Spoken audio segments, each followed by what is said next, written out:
made it! Yes, at last.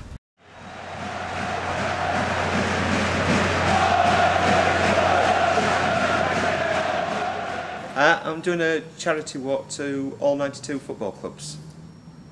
It's for the RNIB and for leukemia and lymphoma research. It had to be something that I thought would catch the people's imagination. People have walked from Land's End to John O'Groats, and people have walked around the country, but nobody's ever walked to 92 football clubs, so I'm the first person to do it. Do you have a club you support yourself? I do, I'm a Liverpool supporter. Unfortunately, I lost the sight of my left eye when I was 13. I had to have my left eye removed. And now I'm losing the sight in my right eye. The peripheral vision is negligent at the moment. It's like similar to tunnel vision that I suffer with. I contacted the two charities in the early part of January. We arranged a meeting.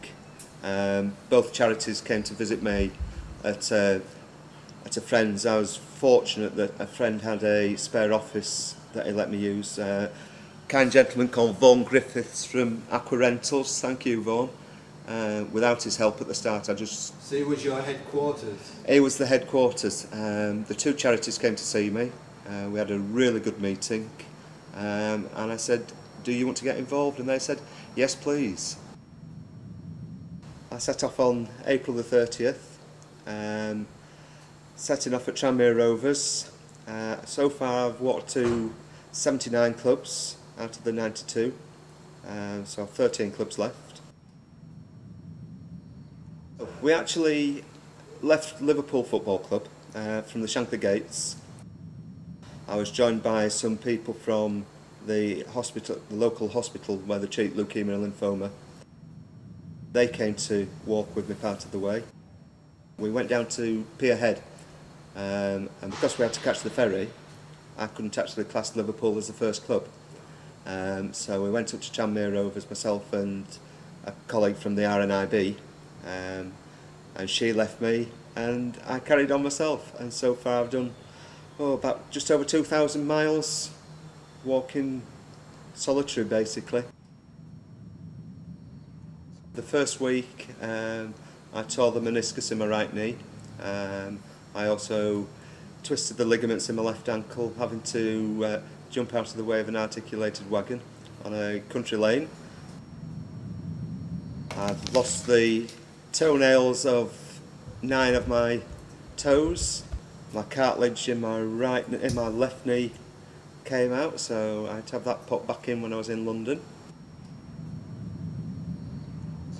I was heading towards Shrewsbury, and I just couldn't walk anymore. My knee had swollen up so much, I just couldn't walk. And I sat down at the side of the road, and I just didn't know what to do. I think it was about 3 weeks, no, maybe a fortnight into the walk, and I'm thinking, is this the end of the walk? Because I just couldn't do anything. I was fortunate to see a physio that night, and she really helped me. She managed to take a lot of the swelling down. A lot of the carriageways now are dual carriageways that you're just not allowed to walk on. So you have to walk on the old country roads, and they take you miles out of your way. Sometimes I have a GPS unit that I use, and that will take me the safest way. Which again is not the quickest, but it is the safest way, so I have to trust it. It's not been easy. You walk onto country lanes where there's no footpaths, and the national speed limit is 60 miles an hour down these country lanes, and obviously people are sometimes going faster than that, and they don't see you till the last minute, even though you're in high visibility equipment. When I was in the Midlands, I seemed to see this Roman road, and I must have seen it 7 or 8 times, and I just didn't want to see it anymore. I was backwards and forwards, and the same when I was in London, because obviously I'm not from London. I was sort of going from north to east, and then maybe going back north again. And Yeah, you must have crossed the river a lot. yes, I did, underneath the river, Rotherside Tunnel. It's not the nicest to walk under. The fumes from the traffic under there are absolutely terrible, especially when it's sweltering weather. You come out and you're absolutely filthy. You get at times you just don't know how you're going to carry on, and to have somebody at the end of a telephone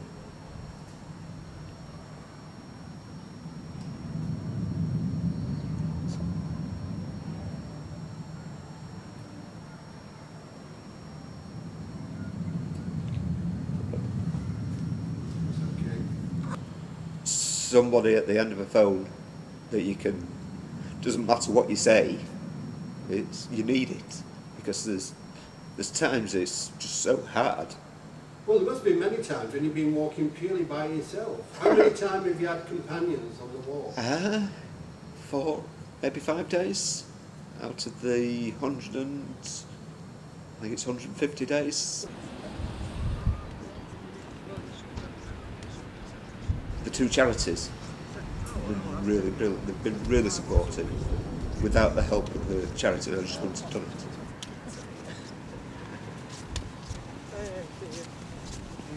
Hi, Paul, you made it. Yes, at last.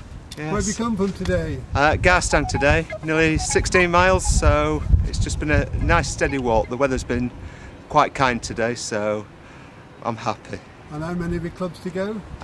This is 79, so 13 more clubs. And what charities are you doing it for? It's for the RNIB and for leukemia and lymphoma research. In January I was 16 stone 6. In April the 30th. You're not fit enough for the SAS? Yeah, April the 30th I was 15 stone 4, and now I'm about 10.5 stone. So nearly 5 stone, which from nearly a 38 waist to a slack 32 is, yeah, we'll just have to see how. You change your wardrobe, is it? Oh yes, yes, everything's been put into a box, and hopefully I'll never see it again.